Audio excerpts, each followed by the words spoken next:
We call up the Merry Maids to get ready for these holidays, but do we ever think about how we act, what we do, and what we say? What will they think?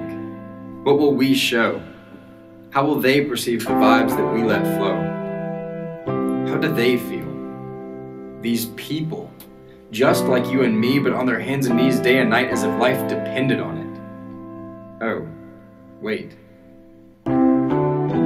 Just put another square of butter on my plate. But don't get caught as the slime becomes taut, a noose looped around your neck, while you teeter on the chair in tonight's motel room, wondering why you haven't done it yet. Because you know that if you don't, your manager probably will in the morning. 15 hours on your feet, not a moment's rest as you tend to my every need. Serve you, please? Yeah, fill my cup, and don't skimp out on the tears of children, mothers, daughters, sons, sisters, and brothers. Where'd they all come from? No one bothers to ask the who, the why, the how do I facilitate the relentless spinning of this wheel of death that we call life. As it rolls on and on, never ceasing in its tumble of oppression, we sit, tucked behind our systematically embedded shroud of our forced confessions, unwilling to acknowledge our possession of guilt. We try to cover these wounds in mountains of Band-Aids, as we serve food to the righteous every damn Thursday. Child's play. As we walk down aisle 5, pompously bickering and snickering about what goofy garb we'll don for the mixers where we juke and jive, we verbally flaunt our stacks on stacks and racks on racks in the faces of the other that can't afford to send shit back. Excuse me while I yak. Because in this day and age, it's difficult to gauge how much longer we can poke and prod the animals in their cage before we snap back to reality and we, from our ivory towers of good intent, come tumbling to the ground. How profound, that sound of silence booming from the mouths of those in the crowd. Silence, or the muffled cries and laments of those forced to sleep in tents and castles made of cardboard on the curb of society, being drowned out by the speakers in our ears, telling us to shake it off. What have I learned? I've learned that we all play a part. We all have a role in the societally constructed systems of injustice that make us feel whole. Please believe me, for this I know, because the Bible tells me so. I must do unto others as I would have them do unto me. But I want to be free. I don't want to die. I don't want to be systematically rubbed out of the history books as I struggle to survive. So why? Why do I continue to perpetuate those time-honored traditions that I yearn to deny?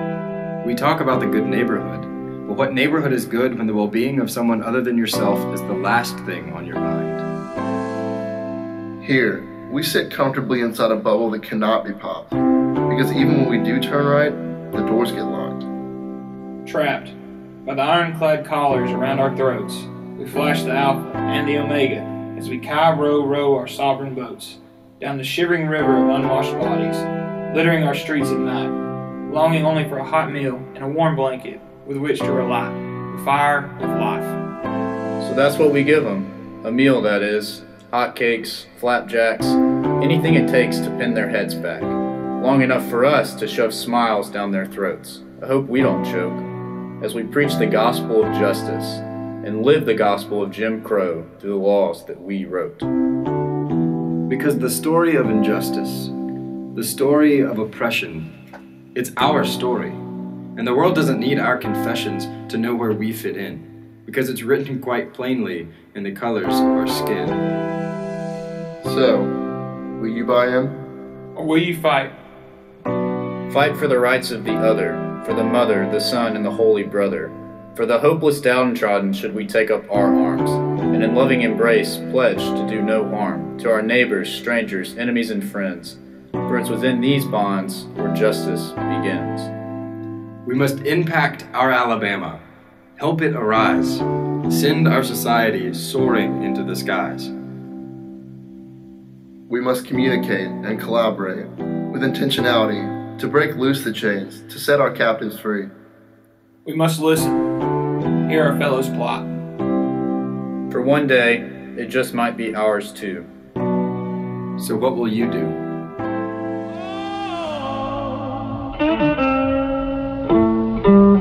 Baby, you done lost your good thing now.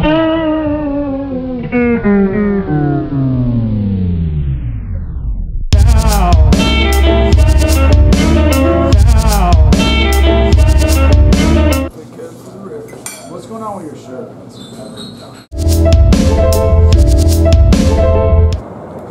Kind of in a different mood. I'm just like, what's nice? Then when it just goes off, Order my